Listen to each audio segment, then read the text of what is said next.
नमस्कार दोस्तों, मैं हूं अतुल अग्निहोत्री और आप देख रहे हैं कनेक्टिंग गुरुजी। आप सभी का स्वागत है एक बार फिर कनेक्टिंग गुरुजी चैनल पर। चलिए शुरू करते हैं। आज का टॉपिक क्या है हमारा? आज का टॉपिक हमारा यूनिटरी लॉ को लेकर है, मतलब एक एक नियम। ठीक है, यूनिटरी लॉ का मतलब क्या होता है? एक एक नियम। ठीक है, तो एक एक नियम क्या होता है हम इस बारे में बताएंगे। ठीक है, पहले इक्वालिटी का है इसकी, जब एक वस्तु की कीमत बताओ। ठीक है, एक वस्तु की कीमत पता होगी और अनेक वस्तुओं की कीमत हमें निकालनी होगी। ठीक है, और सेकंड क्या नियम होता है इसमें, जिसमें हमें अनेक वस्तुओं की, ठीक है, अनेक वस्तुओं की कीमत पता होगी। ठीक है, और उसमें मुझे करना क्या होगा? एक वस्तु की कीमत पता करनी होगी। ठीक है, तो दो मेथड से हम इस लॉ को हल करेंगे। जैसे कि एक एग्जांपल ले लेते हैं। ठीक है, पहला क्वेश्चन, राम ने एक किताब, ठीक है, एक किताब 8 रुपये में खरीदी। ठीक है, तो 5 किताबों का मूल्य कितना होगा? ठीक है, तो एक किताब 8 रुपये में खरीदी, 5 किताबों का मूल्य पूछती है, तो हम इसको कैसे हल करेंगे? चूँकि एक किताब का मूल्य, ठीक है, एक किताब का मूल्य 8 रुपये, तो ऐसी 5 किताबों का मूल्य कितना होगा? 5 किताबों का मूल्य होगा बराबर 8 गुणे 5, 40 रुपये। ठीक है, तो इजी सा क्वेश्चन है। ठीक है, तो इस प्रकार से हम क्वेश्चन करेंगे आगे। एक और क्वेश्चन देख लेते हैं, दूसरा क्वेश्चन। ठीक है, एक चादर है, ठीक है, एक चादर का मूल्य 110 रुपया है। ठीक है, तो ऐसी 30 चादरों का मूल्य कितनी? 30 चादरों का मूल्य अगर पता करना है तो हम क्या करेंगे? एक चादर का 110 है तो 30 का कितना हो जाएगा? मल्टीप्लाई कर दो। ठीक है, तो कितना आ गया? 3300। ठीक है, तो ऐसी 30 चादरों का मूल्य कितना हो जाएगा? 3300 रुपये। चलिए देख लेते हैं। एक दुकानदार, ठीक है, एक दिन में 120 किताबें बेचता है। ठीक है, अब 120 एक दिन में बेचता है तो 17 दिनों में कितनी किताबें बेचेगा? ठीक है, तो 120 के 17 से गुणा कर लो। ठीक है, 17 दूनी 34 और 17 एकम 17 और 3 20। ठीक है, इतनी किताबें वो 17 दिनों में बेच देगा। ठीक है, देखते हैं अगला सवाल। अगला सवाल, अनेक वस्तुएं का मूल्य पता होगा और एक का निकालना होगा। ठीक है, तो देख लेते हैं अगला सवाल क्या बनेगा। अगला सवाल है हमारा, 5 कापियों की कीमत 75 रुपये। ठीक है, तो 5 कापियों की कीमत कितनी है? 5 कापियों की कीमत 75 रुपये। ठीक है, तो बोल दिया एक कापी की मूल्य। ठीक है, तो एक कापी का मूल्य पता करना है। 75 से 5 को भाग दे दो, 5 एकन 5 और यहाँ पे 2 बच जाएगा, 5 25 तो 15 रुपये। ठीक है, तो ये तो बहुत ज़्यादा ही सरल टाइप क्वेश्चन हो गए। अगला देखते हैं, अगला प्रश्न क्या बन रहा है हमारा। अगला प्रश्न है, 10 वस्तुओं का मूल्य 60 रुपये। ठीक है, 10 वस्तुओं का मूल्य 60 रुपये है। ठीक है, 10 वस्तुओं का मूल्य 60 रुपये, तो ऐसी ही 8 वस्तुओं का मूल्य बताओ। ठीक है, तो 10 वस्तुओं का मूल्य 60 रुपये है। अगर बात की जाए तो 10 वस्तुओं का मूल्य 60 रुपये है, तो एक वस्तु का मूल्य कितना हो जाएगा? इधर से 0 काट दो, एक वस्तु का मूल्य 6 रुपये हो जाएगा।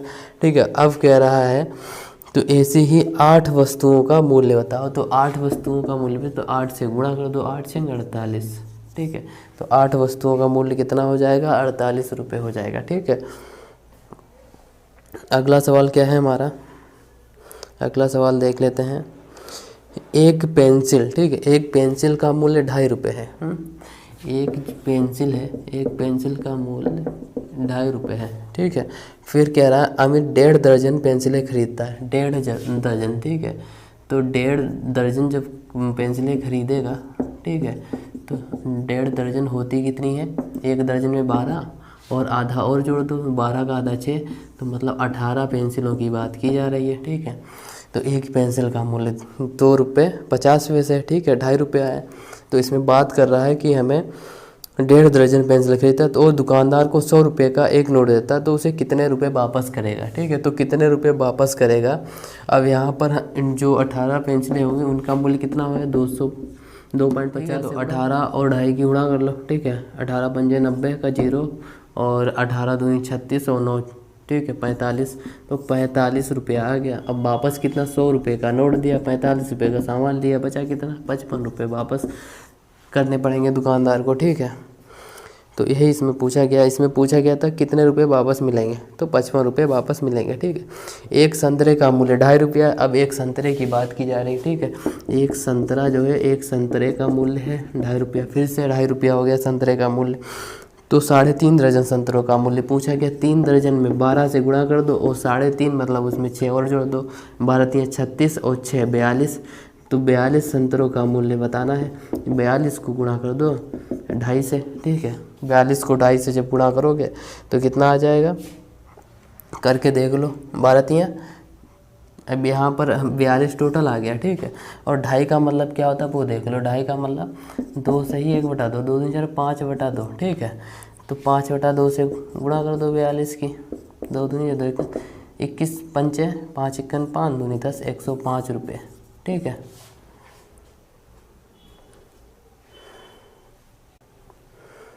चलिए अगला सवाल देखते हैं।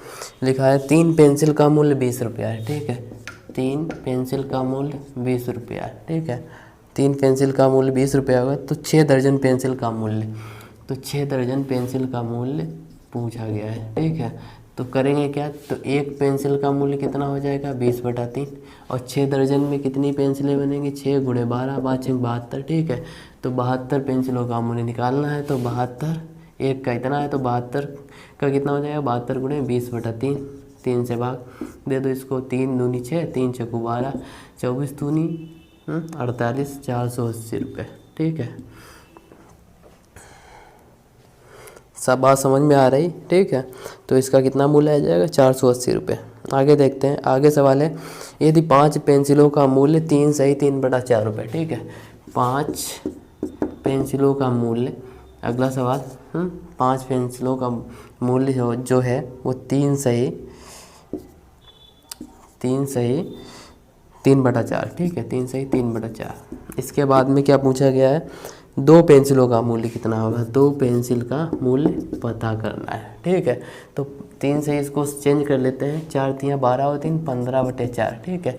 तो 5 पेंसिलों का मूल्य 15/4 है। तो एक पेंसिल का कितना, 5 × 5 = 15, एक पेंसिल का मूल्य 3/4। पूछा कितना गया, 2 पेंसिलों का मूल्य, एक पेंसिल का 3/4। तो यहाँ पे पेंसिल की जगह पे रख दो गुणा में 3/4, 2 1 2 दूनी 4, तो 3/2।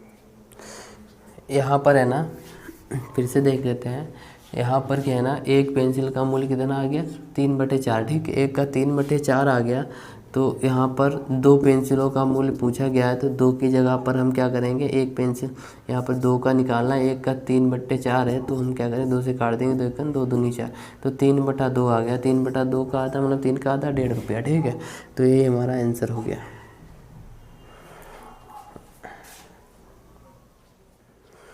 चलिए देखते हैं अगला सवाल क्या है हमारा। अगला सवाल है, एक कंपनी, ठीक है, एक कंपनी 25 लाख की पूंजी एकत्रित करने के लिए, ठीक है, एक कंपनी जो है वो 25 लाख रुपए की पूंजी एकत्रित करने के लिए शेयरों का विज्ञापन देती है, ठीक है। 25 लाख रुपए एकत्रित करने, तो 25 लाख कितना होता है, 25 लाख लिख लो यहाँ पर, 25 1 2 3 4 5, 25 लाख हो गया, ठीक है। एकत्रित करने के लिए शेयरों का विज्ञापन करती है, ठीक है।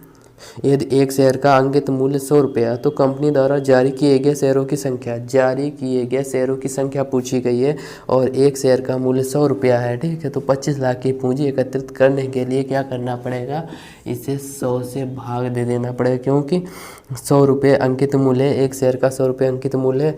तो कंपनी द्वारा जारी किए गए शेयरों की संख्या कितनी हो जाए, शेयर जो नहीं होते हैं तो 2 जीरो काट दे, 25,000, ठीक है। मतलब कंपनी 25,000 शेयर जारी करेगी, ठीक है। तो मुझे नहीं लगता है कि इससे ज़्यादा कुछ कठिन सवाल बन पाएंगे, ठीक है।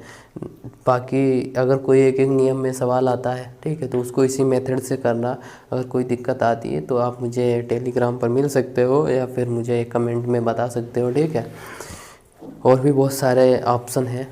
अभी मैं एक्सरसाइज करवाऊँगा ना, और भी ज़्यादा प्रैक्टिस सेट करवाऊँगा, तो इससे रिलेटेड जितने भी कठिन प्रश्न बनेंगे उनको मैं करवा दूँगा। ये तो सिर्फ बेसिक कॉन्सेप्ट के लिए था, जिनको नहीं पता है, ठीक है, जिनको नहीं पता है कि किस तरीके से एक एक नियम काम करता है, तो बस उनके लिए है। इसमें क्या होता है, 2 चीज़ें याद रखनी पड़ेगी।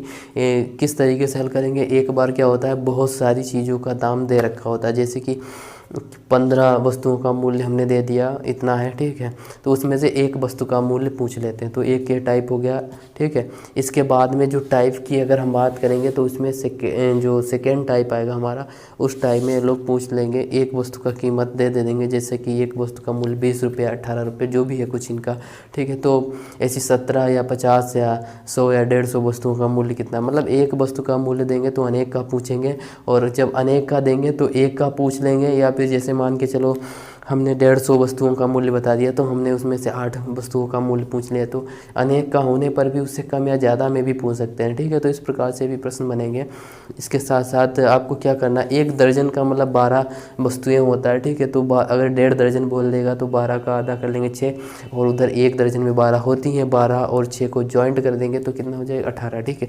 तो ये मत कन्फ्यूज होना कि हमने 18 कहाँ से लिखा, जैसे कि 2.5 दर्जन की बात करें, ठीक है, तो 2.5 दर्जन में क्या होता है, 2 से 1/2 हुआ 2.5, तो 2 को 12 से मल्टीप्लाई कर दोगे, ठीक है, तो 24 हो गया। और ये आधा दर्जन मतलब 6 वस्तुएं, ठीक है, तो इसमें 6 और जोड़ दो, तो इस तरीके से 30 बन जाएगा। तो ये भी इसमें कॉन्सेप्ट चलेगा, तो उसको ध्यान रखना। कभी संतरे की बात करेगा दर्जन में, या फिर 1 की वैल्यू दे रखी होगी, तो इस हिसाब से जो भी प्रश्न आएंगे आप उनको फेस कीजिएगा। इसमें कुछ ज़्यादा कठिन होने की बात है नहीं। मुझे नहीं लगता कि एक एक नियम का कोई सवाल फंसेगा।